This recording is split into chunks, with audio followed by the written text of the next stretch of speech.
As I address these, I want to note the fact that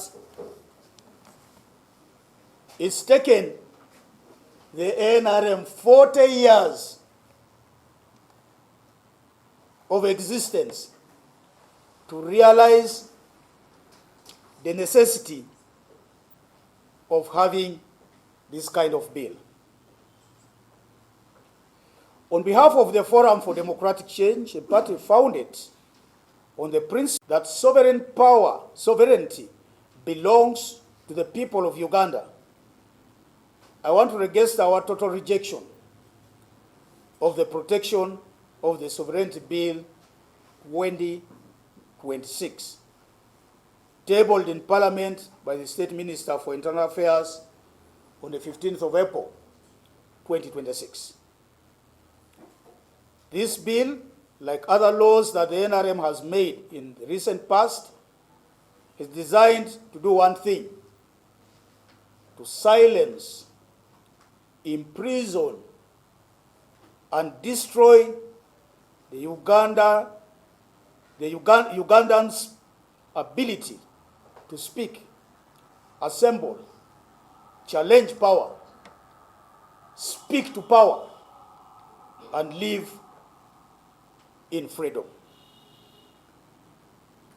To the Ugandan mother in Masaka or Kotido, whose son sends money from London every month, under this bill, your son is a foreigner.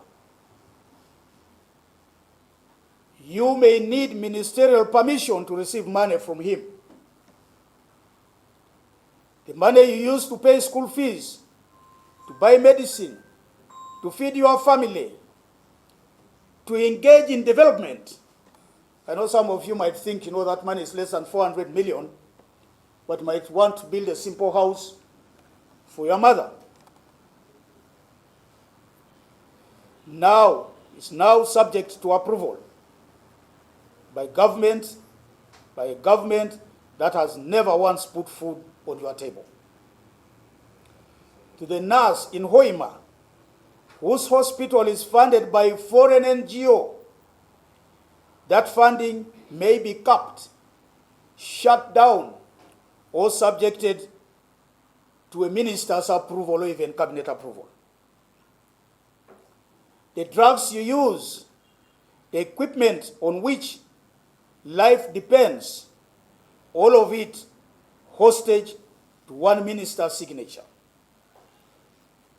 To you, the journalists in Kampala, under clause 13, if you publish information this government decides damages, open quote, damages the economic viability of Uganda, close quote, you face 20 years in prison. Of potential prisoners here. If you are 20 years, you will come when you are 40. If you are 30, you will be 50. You'll find your wife has been taken away by another man. Your wife has been taken away by, your husband has been taken away by another woman. And your children will remain destitute. So this is not a bill to clamp down on political opposition alone.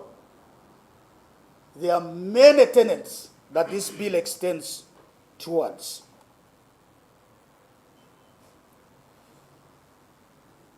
They can call any story economic sabotage. Classified as foreigners, Clause 1 defines over 1.5 million Ugandan citizens living abroad as a foreigner, a direct violation of Article 15 and 21 of the Constitution of Uganda. Criminalizing political opposition. Any FDC member who advocates against a government policy after receiving any form of foreign-linked support, and this goes for the other political parties, faces 20 years in prison. This makes opposition politics itself a criminal enterprise. Now, some political leaders sometimes feel insecure living in the country and may want to seek refuge somewhere while doing their political work. You continuously live in that country, outside your own country. This bill brands you a foreigner. You are no longer part of Uganda, even if you were born here.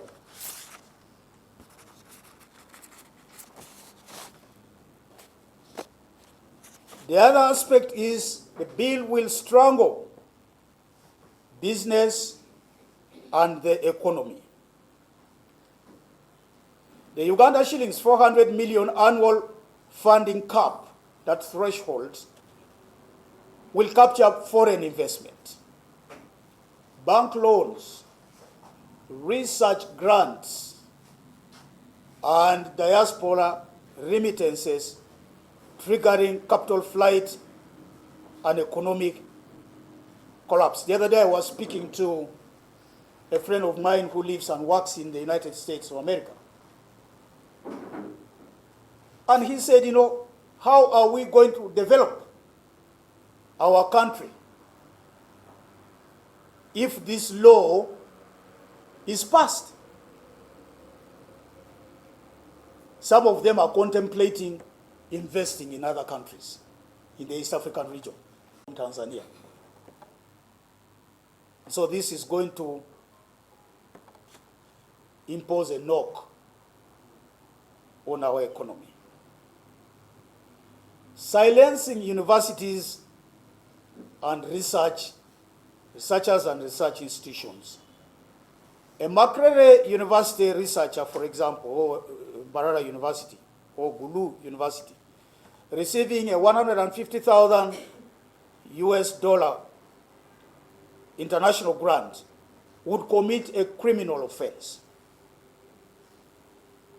Now, we talked about the importance of research to our development, and knowing that the government puts in very, very little funding in research, in science and development. But the same very government is saying, you shall not receive such money.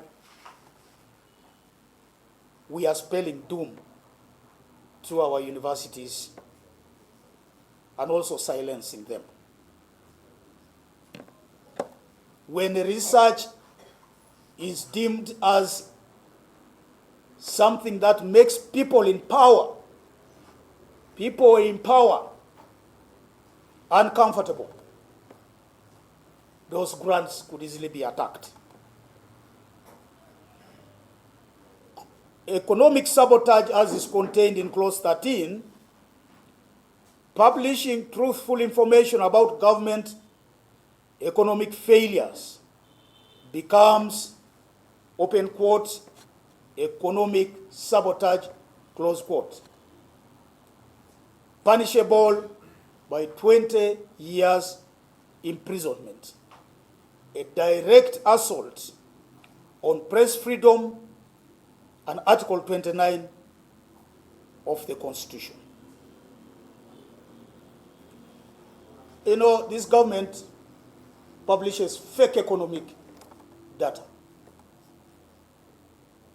When you look at the glossy, shiny data that they want us to consume, and you look at the livelihood of Ugandans, there is no correlation between the two. And the moment you say, but wait a minute, I have conducted research, and the figures you are giving are fake, you have committed an offense 20 years in Luzira or Kitalia or any other prison of their choice. I wish you luck. You may even die in prison. Unlimited ministerial power.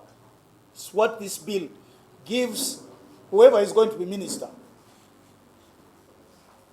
to throw their weight around. The Minister of Internal Affairs can declare any person, company, or organization a foreigner. Now you from Butambala, you are told you're a foreigner.